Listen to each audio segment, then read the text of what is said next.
Hi everyone. Thank you for being here, and I'm sorry you have to be here. Um, my name is Myra Sacks. I'm the founder and executive director of Emotion, and I'm Javi's mom. My daughter Javi died almost 5 years ago, which is what brings me into this space. And I'm going to spend just a few minutes walking us through some slides, but we're a small group, and so any anytime you want to interrupt, please do. The purpose of our time together is for you to get a little bit of a sense of one of our kind of core ritual practices at Emotion, and I'll invite you to do it with me. And then I will share a bit about the organization and talk about the opportunity for us to hopefully collaborate if it feels meaningful for you. So, okay, so we're gonna start in Sacred Circle. Linda, if you want to participate, you are welcome. And Nalda and Carol invite you to participate with me. And if you don't want to participate, that's totally fine. You can say pass. But we're gonna start in a virtual Sacred Circle. If we were together in person, our feet might look like the one in the photo. So we're gonna just start by embodying our three core values at Emotion. The first one is to be where our feet are, actually. So take a moment and just look down at your feet, find your feet, and place them on the floor, the carpet, wherever you are. Just kind of place them, get yourself grounded. Move your toes, wiggle them a little bit, squish your heels into the ground if you're able. And then we'll follow that energy, this concept of being where our feet are, the power of presence, all the way up to our nose. And we're going to take 3 deep breaths together. The way we're going to do this is we're going to take a big inhale through our nose. And when we think we've got all the air we possibly can, take an extra sip at the top. And then an exhale. And imagine that breath landing back down at the toes we wiggled. So let's do just 2 of them together now, okay? Here we go.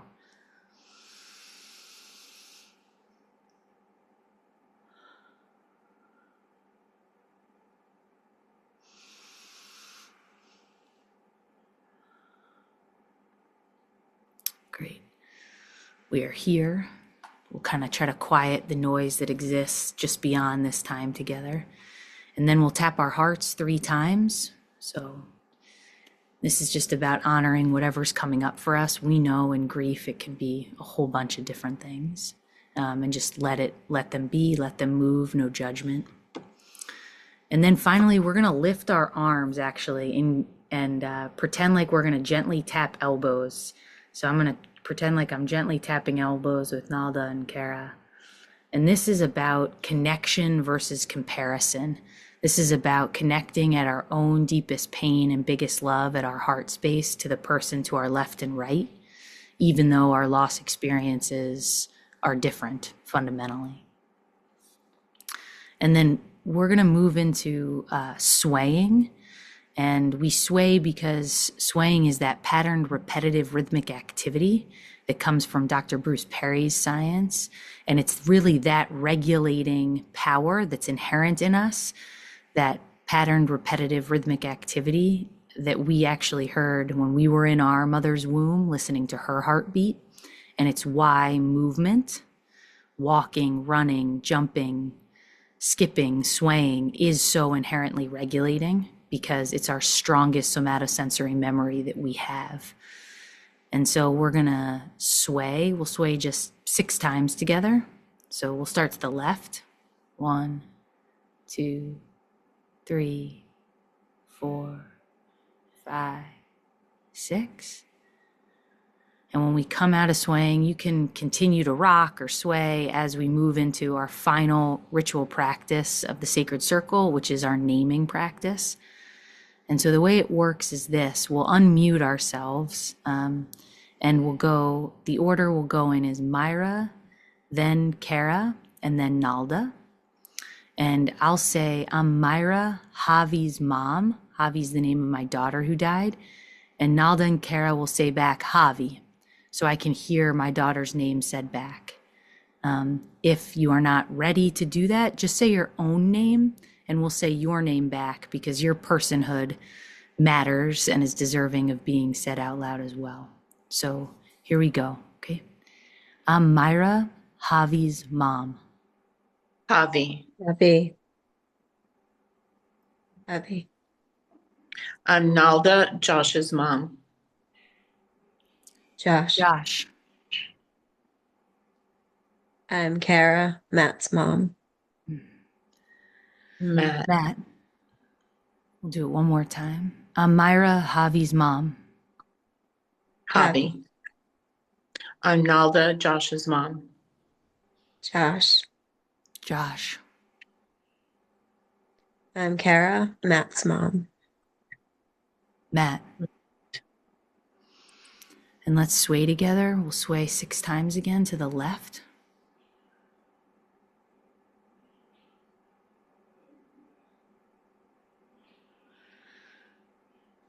And we'll do one deep breath. And this time, let's let Javi and Josh and Matt kind of take up more space, the space that they deserve to take up in this circle. Okay, so we'll take one deep breath.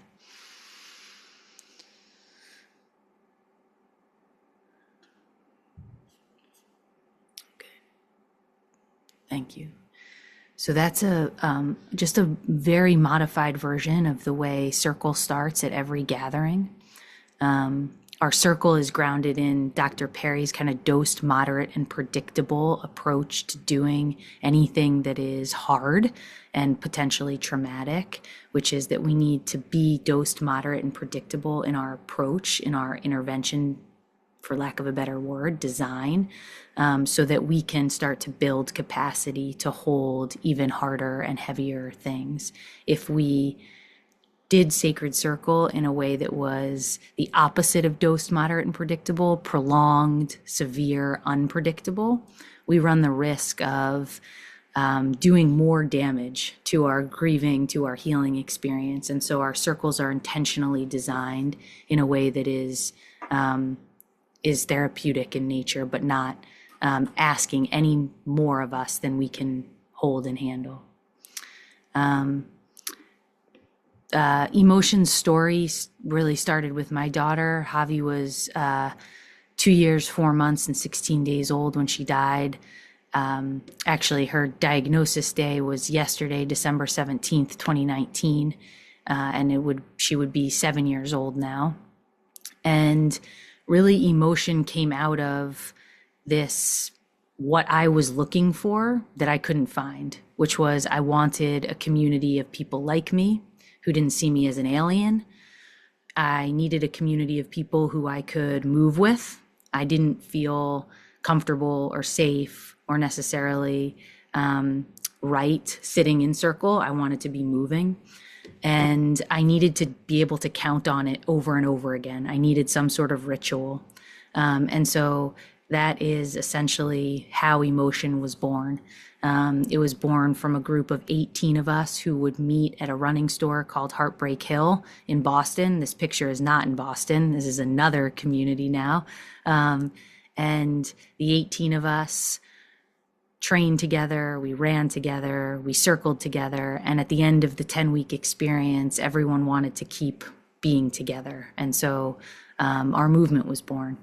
And our grief and philosophy is really about, this is all informed by Dr. Joanne Cacciatore's work, by Bearing the Unbearable, this idea that the traditional approach to grief and loss is on the left side of this slide, that over time, grief intensity goes from 8, 9, or 10 to, 2, 1, or 0, and it's linear, and we know that's just fundamentally not true. So the right side of this slide is sort of how we represent the emotion approach, that grief is fluid, that it's sawtooth, it's jagged, that it's not meant to be controlled, it can't be. But over time, we can enhance coping. And coping sounds sort of like a harsh word, but really coping is just about how we put one foot in front of the other, how we stay in the land of the living, and how we find meaningful connections and opportunities to be of service in some small way to ourselves and each other. And so our approach is informed by really those two people, by Dr. Bruce Perry and Dr. Joanne Cacciatore. And the movement piece is what we sort of started to embody and talk about. The community piece is how we gather together, and I'll share how that happens. And the ritual is this idea that we do have sort of practices that we do over and over again. As Suki Miller says, ritual is really the antidote to helplessness.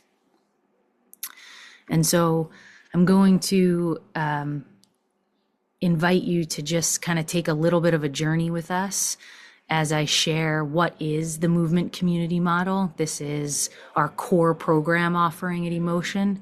And when I call it a core program offering, it doesn't really do it justice. It's just a way of being.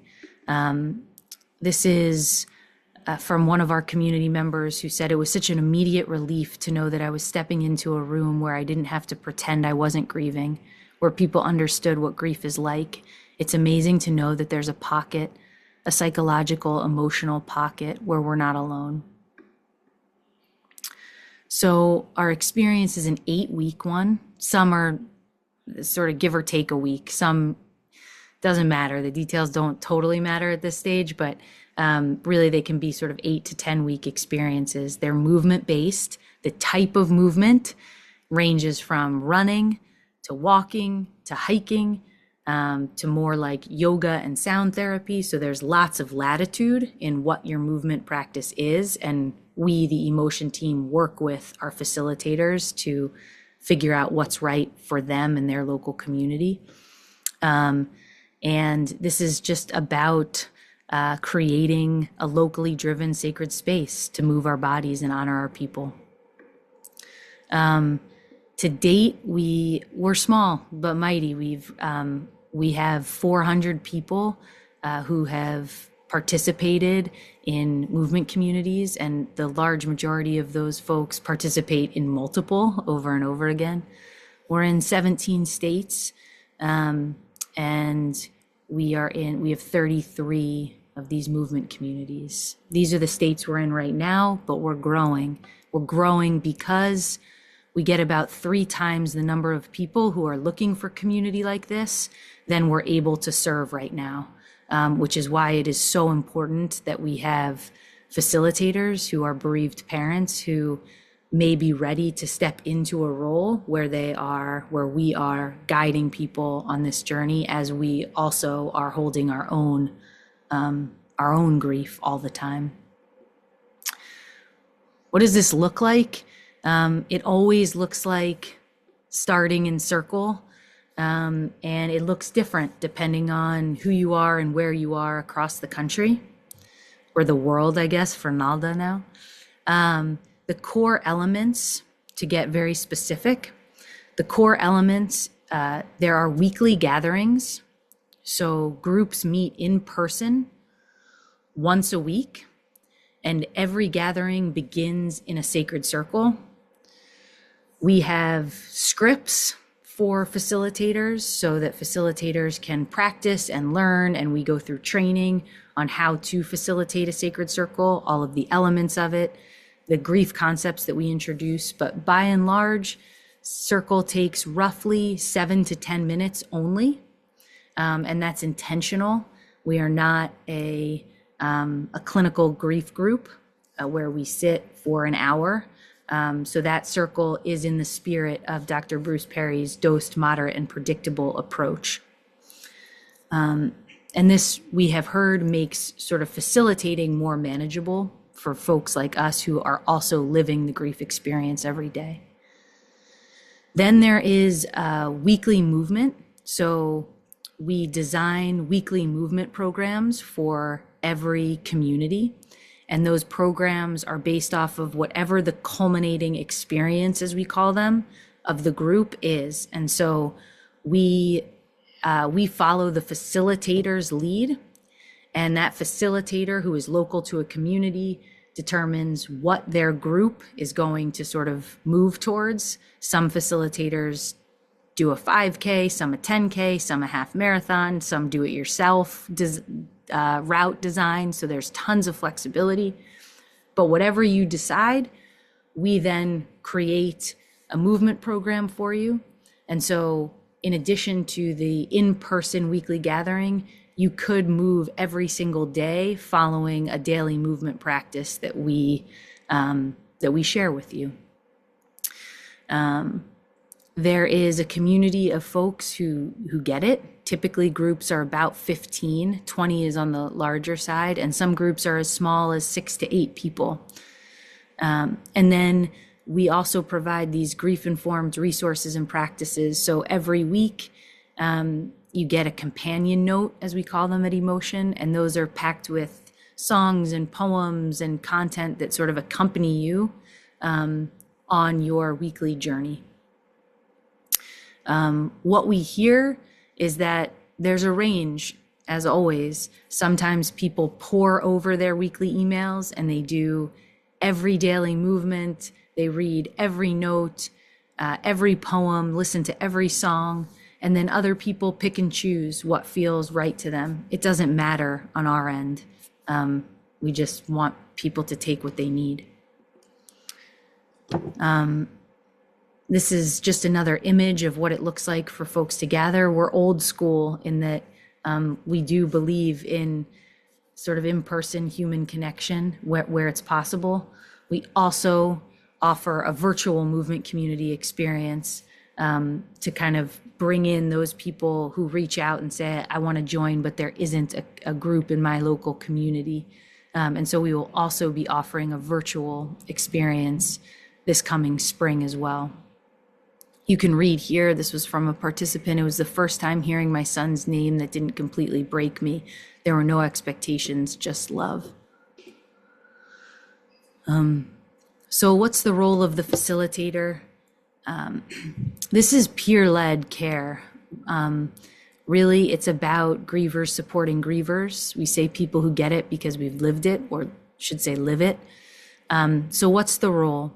The role is to, at the highest level, establish, organize, and lead a local group. So what this means is that the facilitator does play an active role in recruiting those sort of 6 to 15 community members.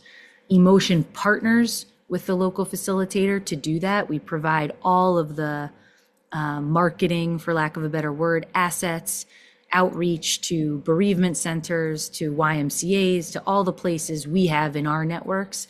But really the local facilitator does play an active recruiting role. And then every week, the commitment is for that facilitator to create a welcoming space. And if you choose to facilitate, you become a part of this really beautiful kind of brokenhearted network of facilitators who have lived this profound loss. So I apologize for moving so quickly through all of this, but I want to make sure we get to it. So a snapshot of the responsibilities.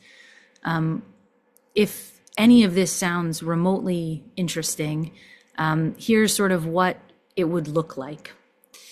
It would look like after you apply, which I'll get to in a few moments, attending a live and asynchronous training with the Emotion team. So we house all of our training content on a platform called Mighty Networks. And once we finalize our facilitator cohort, we do a combination of live trainings. There will be a maximum of 3 of those. And then we give you all of the asynchronous content. And so that allows you to get familiar with everything without needing to be on too many live Zooms with us. Recruiting is probably the primary responsibility for the first couple of months, of course, before the group starts. And then once the group starts, it's about showing up every week and being prepared to lead circle and to move with your community. Oftentimes we have either a super participant, as we call them, or a co-facilitator.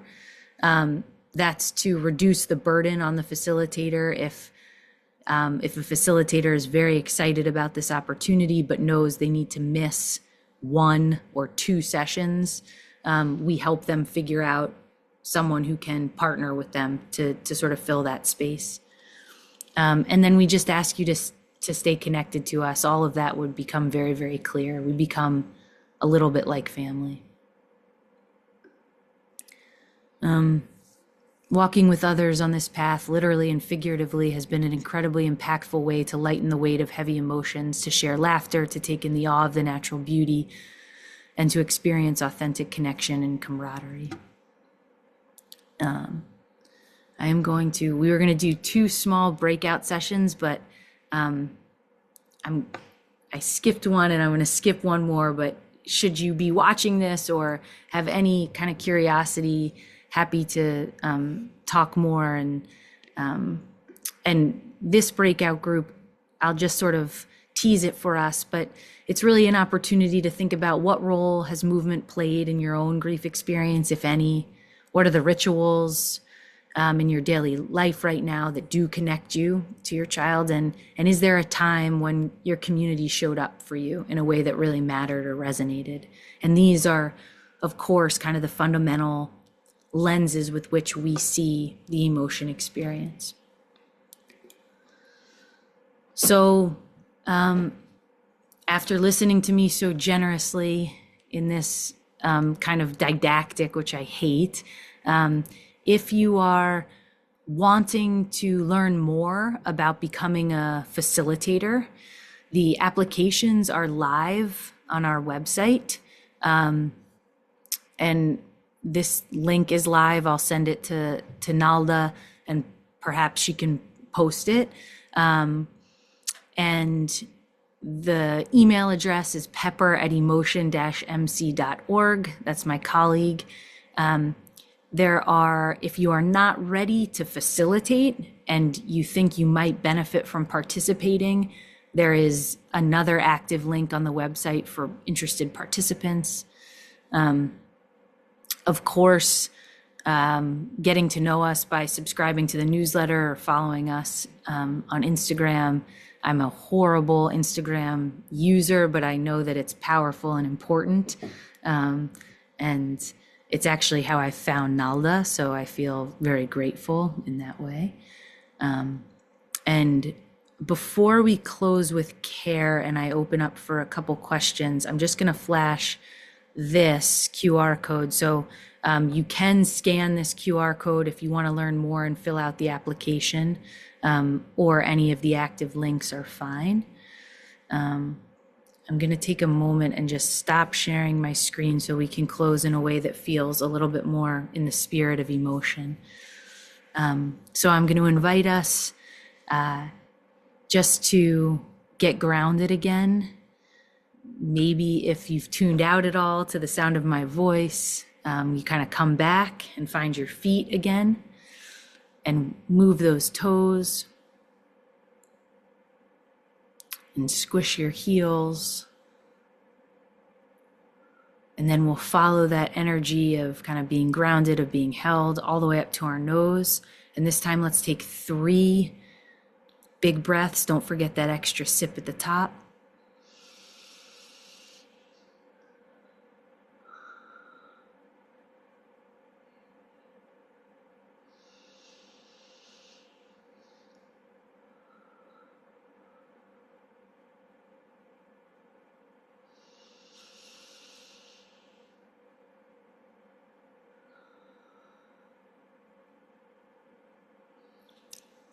Then let's tap our heart 3 times and maybe give a little gentle heart massage. And then let's lift our arms in connection, not comparison. We'll do gentle taps, no hard elbows. And then let's sway together, this time 10 times, starting to the left.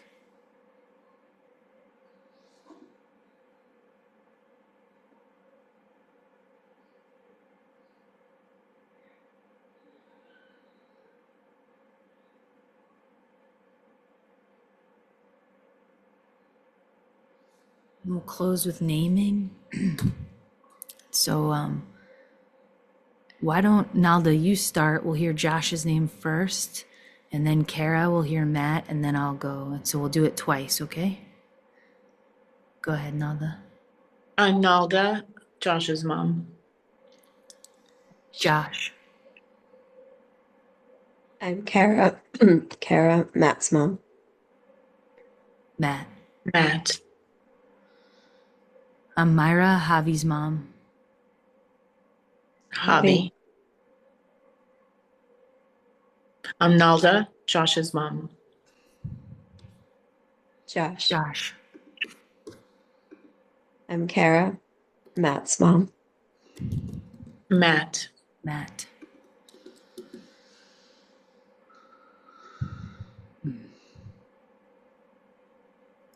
And I'm going to close us with a poem that actually Dr. Joanne Cacciatore wrote and posted. Somewhere in this season, between one breath and the next, may there be a moment, however brief, where your heart feels seen by something larger than all the noise, a star, a wave, a bird on a winter branch, reminding you that love is still here, changed, but never really gone. Dr. Joanne Cacciatore. And with that, I will close and just open up for any quick questions or not so quick, any questions. And